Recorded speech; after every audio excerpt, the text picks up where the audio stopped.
چاند رات شریعت اسلامیہ میں لیلۃ الجائزہ کہلاتی ہے، اور اللہ تعالیٰ جل شانہ بندوں کو اس رات نوازتا ہے کہ پورا مہینہ تم نے روزے رکھے اور اب میں تمہیں اس کا صلہ عطا کروں گا۔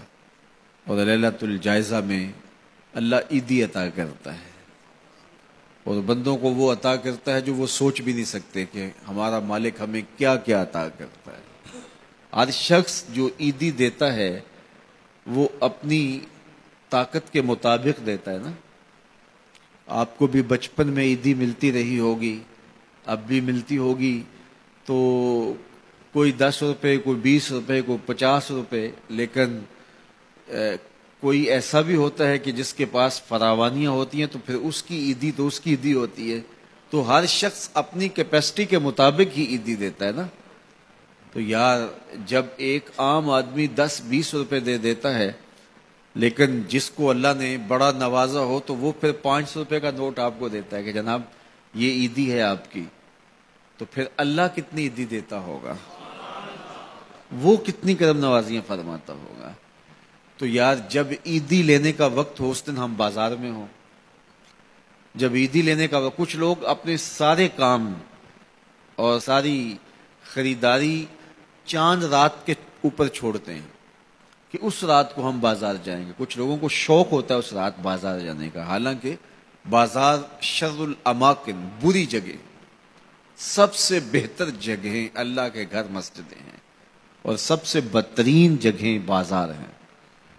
تو مجبوری کے ساتھ بازار میں جایا جاتا ہے، آپ کی مجبوری ہے کچھ خریدنا، اور اگر آپ کاروبار کرتے ہیں تو آپ کی مجبوری ہے کچھ بیچنا تاکہ آپ اس خرید و فروخت سے اپنے بچوں کا رزق کما سکیں یا اپنی ضروریات کو وہاں سے جا کے خرید کے لا سکیں، تو وہ مجبوری ہے۔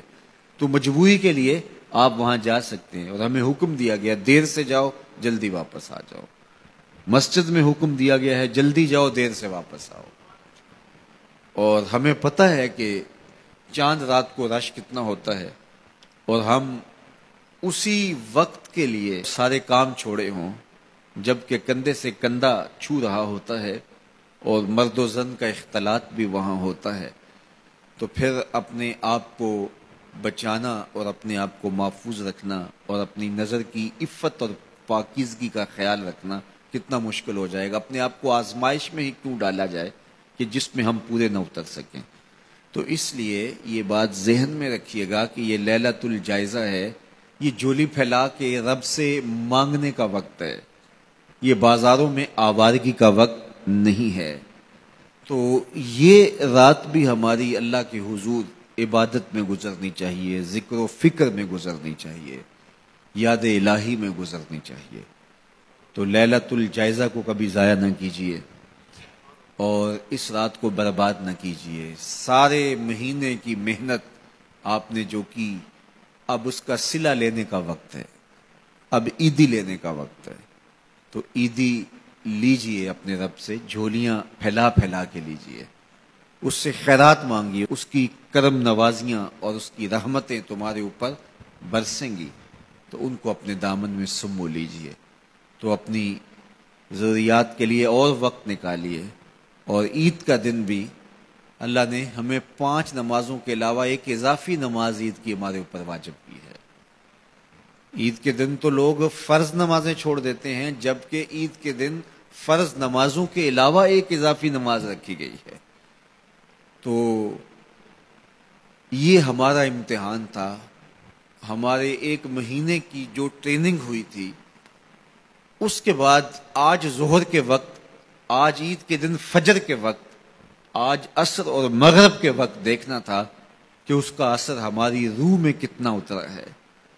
اور میں کہتا ہوں کہ جب مسلمان سارا مہینہ روزے رکھیں، تراویح بھی پڑھیں اور نمازیں بھی ادا کریں، اور عید کے دن فجر کے وقت مسجد میں نمازی نہ ملے، ظہر کے وقت آدھی صف ہو، تو شیطان تو بڑا خوش ہوتا ہوگا، وہ تو بڑا راضی ہوتا ہوگا کہ یہ پڑھتے تھے نمازیں اور تراویح اور کیا کیا کرتے تھے، پتہ چلا نا کہ ان کے اندر کچھ بھی نہیں اترا، اور یہ جہاں کھڑے تھے اس سے بھی نیچے لڑک کے آ گئے۔